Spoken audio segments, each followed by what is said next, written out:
Welcome to Wealth Coffee Chats, folks, for your daily live updates. Get the most out of today's episode by participating in the chat. Make sure you ask some questions, be part of the conversation, have a bit of fun, grab a coffee or a tea, take some notes, and get ready to start your day, folks. Quick few housekeeping rules, though.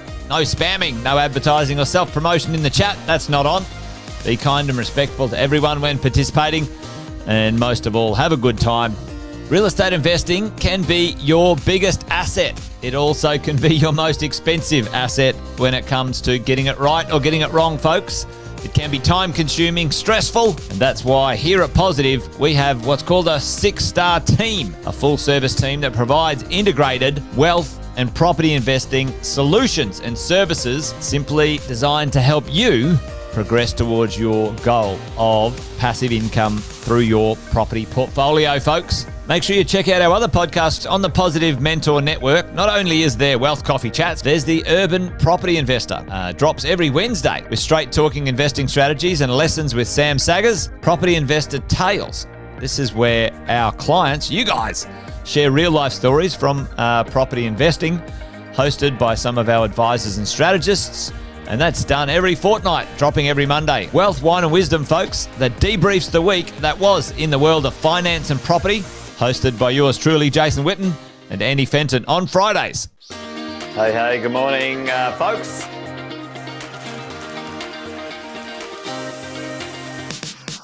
Good morning, everybody. Welcome to another Wealth Coffee Chat. Hope you're well, folks, wherever you are. There it is, team. Morning. Morning, wherever you're tuning in from today. Early bird gets the worm, they say. Here at Positive, we offer a 6-star team. It's a team that help you at every stage of your wealth creation journey.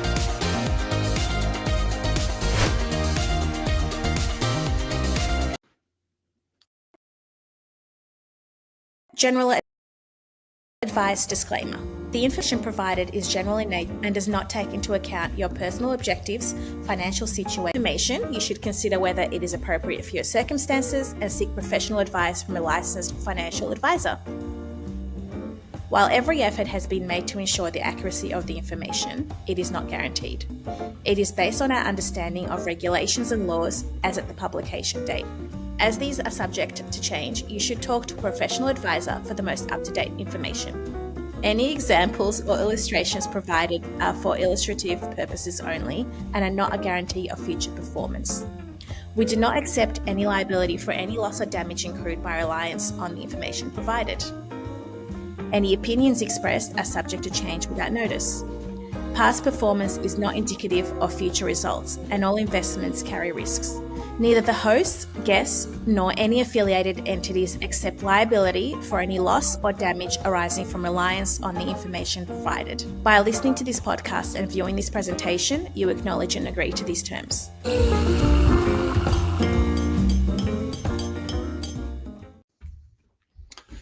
Good morning, everyone. I hope you're all having a good Thursday. Welcome back to Finance Thursdays with myself, Alex. I'm Senior Advisor at Fenton Financial and been doing this for a little while now, over 15 years, as a matter of fact. So I hope you were down at the Property Summit over the weekend. It was a super cool event. I think a lot of people got heaps of value, and well, that's just based on my conversations with everyone. But if you haven't, make sure you make your way down there next year. Not sure on the dates, but it'll be sometime around the same time. So yeah, looking forward to see you there. Morning, Chris. How are you, mate? Thank you for jumping on. So yeah, if you guys have any questions, put them in the chat, and if they are, I'll shout you out. And then if there's any questions beyond that, we'll address them down in the future podcasts. So the topic today for me will be all about the last minute actions, right? So I don't know how about you, but sometimes, life gets in the way and you don't actually get to do things that you are meant to do before the end of the year. So, by now you should have already had your tax planning with your professionals, like an advisor, accountant, just to mention a few. So hopefully it's not your your friend or somebody else on YouTube. But anyway, so last minute action. So hold on a second, we've got a couple more people jumping on. Good morning, Tim. Hey Jeff, how are you? Jason been kidnapped. Yeah, no, he's on a few times a week, so you can still see him. Go back and have a look at a few other chats. So we did have the property summit last week, so hence he probably been busy with that, but I'm sure he'll be back on in the next few episodes. All right, so let's dive into the topic. All right, like I mentioned, the topic for today is last minute actions before the end of financial year. And if you stick around to the end, I'll give you a small surprise on how to get a 50% return on your investment, right? Guaranteed. If I guarantee anything else, then you should stop listening to me right now. That's the only guarantee that I'll give you. Anyway, stick around till the end, and I'll tell you what that is. All right. So let's focus on super today, right? So I know this has been covered heaps of times in the lead up to the end of financial year, but repetition is key. And if you are, in a situation where you're thinking about, what should I do? There's only like about a week and a half to go before the end of financial year. Well, super is your friend at the moment, right? So again, seek financial advice before doing anything, but let's just quickly recap on things that are available to you, all right? So there's a couple of ways that you can make contributions into the superannuation. One is what we call concessional contributions or pre-tax contributions. Here we go, Tim. Yep, well done, mate. That's awesome. All good to go for this year. So pre-tax contributions, concessional contributions as they're called. So you've got a $30,000 cap for the year, right? So some of that $30,000 will be used up with your super guarantee. So if you're an employee, you would get 11.5%. So you have to deduct that from that amount. But the easiest way is to jump on the ATO website, and it'll tell you where you are to date with your contributions, right? So, and then, you've got that gap there that you could utilize to bring down your tax rate to 15% tax. Yeah, we know that there's a tax rate within super, and that's 15%. And you've got, let's just say, for example, you've used that all up and you still want to add some money into super. Well, you've got what we call a non-concessional, which is after-tax contributions, right? And these are a much higher amount, so 120,000 or 360 if you bring that forward for the future 2 years. Again, you don't get any tax deductions for that, but it does go into the super fund without any tax incurred on it.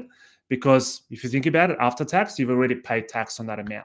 So a really good way to boost your super balance before, in the lead up to retirement, or if you've got spare cash and you don't know where to put it, and have it in a really good tax effective environment. So great. So if you've done that, amazing. Let's just say you haven't done contributions in the last couple of years. So there is an option to use what is called a carry forward unused concessional contributions, which are contributions from the last couple of years, right? So put it in the chat if you want me to expand on that in the future. But ultimately, it means that all the contributions that you haven't utilized up to your cap in the last 5 financial years, you can bring them into the current financial year and actually make contributions above the 30,000 and still claim a tax deduction without any penalties on that. So again, sounds simple, but it is complex. So you have to make sure that you meet certain rules. So speak to your professional before going and doing this type of action. So you need to be very careful there. The timing is also important, right? Because we're coming up to the end of financial year. So if you're with an industry super fund, for example, I know for a fact that a lot of them close the contribution window well before the 30th of June. I think 30th of June this year falls on a Monday. So, the funds have to hit your account before 30th of June. It doesn't mean that on the 30th of June you make the contribution or you make that transfer. And then, there could be instance which has happened to a couple of our clients who wanted to make the last ditch contribution last financial year, and the money didn't hit the account until the 1st or the 2nd of July, which then falls into the next financial year. So if we're talking about right now, 25 financial year, it'll be 26 financial year. So just want to be super careful about timing. So I always say, month of June is really to just clean up all of your actions and not really at the time to take any additional actions beyond that. So, but like I said, this episode is all about the last minute. So you probably have another few days to go out and action some of these suggestions. So industry super. So you've got limited time. So potentially mid next week is your cutoff. If you are with a retail super fund, right? So I will maybe cover this off, difference between industry, retail, and self-managed super. But retail, they typically give you a little bit extra couple of days. Just check with the super fund directly because they will all vary. They'll have different dates. But by now, you should be receiving some sort of communication from them to say, hey, by the way, if you want to make any contributions, this is your cutoff.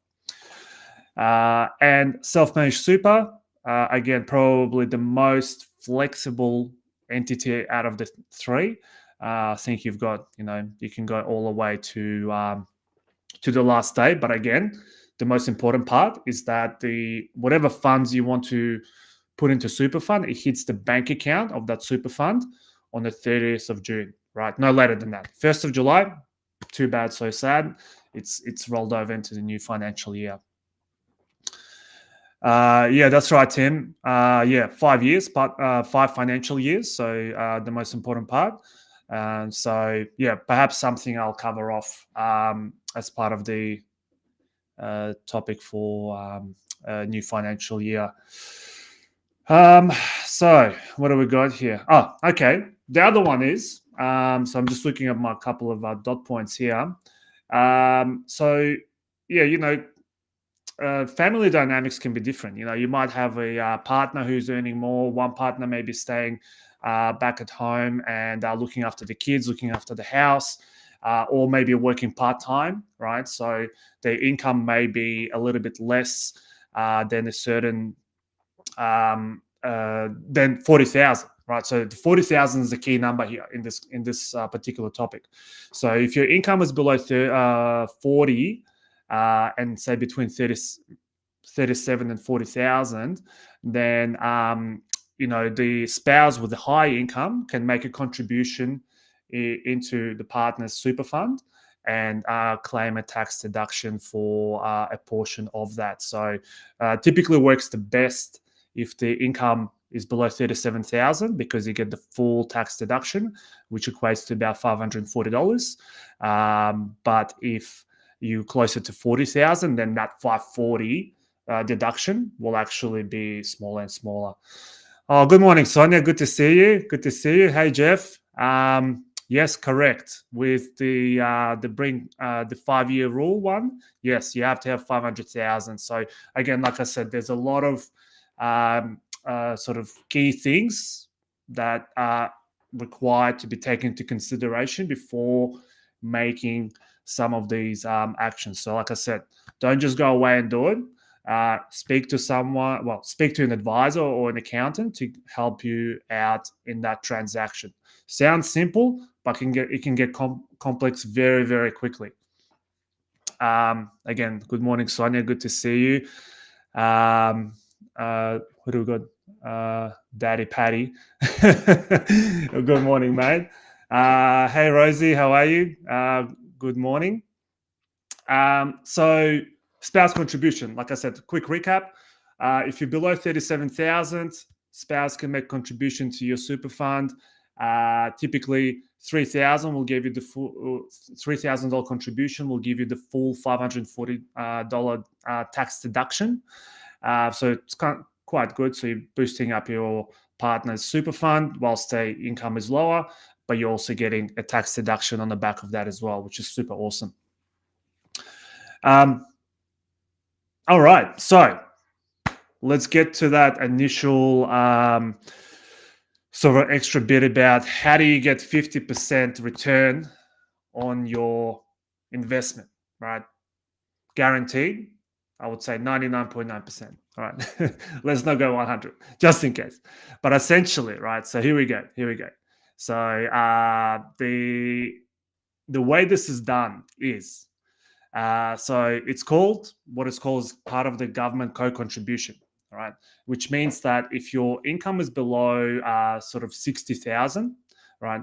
I'm going to round it off to the nearest sort of thousand. So say the best, it works the best if your income is below 45. So again, that spouse or partner who is on a lower income for whatever reason, and if their income is below, say 45, then they'll get the maximum benefit out of this. But if you're there's a sort of rising scale between 45 and 60, that benefit will reduce. So essentially, how does it work, right? So for every dollar that you put into the super fund of additional contributions, you get 50% government co-contribution, all right? And that goes up to $1,000. So essentially, if you put in $1,000 into your super fund throughout the year, then the government will tip in $500, right? So that's the cap. You're not going to get any more than that. But that means that for that $1,000 that you've just put in, right, you're essentially getting a 50% return on your investment, right? So my advice to everyone who's in that sort of position, 60,000 or below, it makes complete sense to do that because you get some free money essentially as part of your sort of last minute action before the end of financial year. So you get, like I said, full 500 if you're 45,000 and under, and then if you're 60,000 and below, it kind of like that 500 diminishes, within every sort of 1,000 there. So still get a benefit. Might not get the full 500, but you'll get a decent amount in there as well. So again, small numbers, but if you think about compounding wise over the years, that will give you a decent return. So that 500 essentially can turn into a couple of thousand over 10 years, so huge return on the back of it. So if you do that consistently whilst your income is below those thresholds, then, that's the government contributions going in there, which will be amazing. So yeah, that is it in terms of, last minute actions. There's other things that you can do, but perhaps the super ones are probably the most effective ones that you can utilize now. So quickly going through them again in summary. So concessional contributions, you're claiming tax deduction for that. Unused contributions from the last 5 years, so you can bring them into this financial year. Spouse contribution, right? So if you put up to $3,000 in there, then you can get a tax offset of $540 for your tax return, whoever's putting that in on the behalf of their spouse. Government co-contribution, so for anyone below 60, $1,000 income for the year, should be not 60 years old, but 60,000 for the year. You could start looking at that potential action and get a little bit of government co-contribution in there. Actually, one extra thing I'll mention on the government co-contribution, which I get asked all the time, is when do you actually get that benefit, right? The government putting in your contribution. And you get that benefit when you do your tax return. So it's not going to be immediate, right? So if you've put it in now, so you got to wait until your tax return is done and lodged, because the government has to basically see where your income is at before putting that into your super fund. So then you'll see like an additional line on your super statement to say that there's X amount of dollars added in there. And you'll be like, well, what's that? It's not part of my super. It's not part of this or that. So, and that's what it would be. So if you're in that sort of realm, you'll get that. Okay. So look, guys, that's about it for today. Thank you for jumping on, and I hope you you do, or you have done all of your actions already, and this to you is a bit of old news. That would be the best outcome. If it's not, you probably have another few days to go and get advice and actually implement this to take full advantage of this financial year.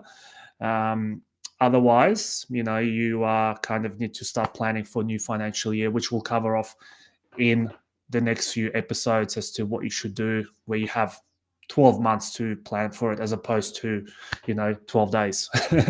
So yeah, all right, well, thank you all for jumping on and being interactive in the chat. So see you guys all next week. Make sure you have your coffee, and see you guys soon. See ya. Thanks for watching another episode of Wealth Coffee Chat, folks. Make sure you like, subscribe, and turn on your notifications so you never miss a thing when we go live.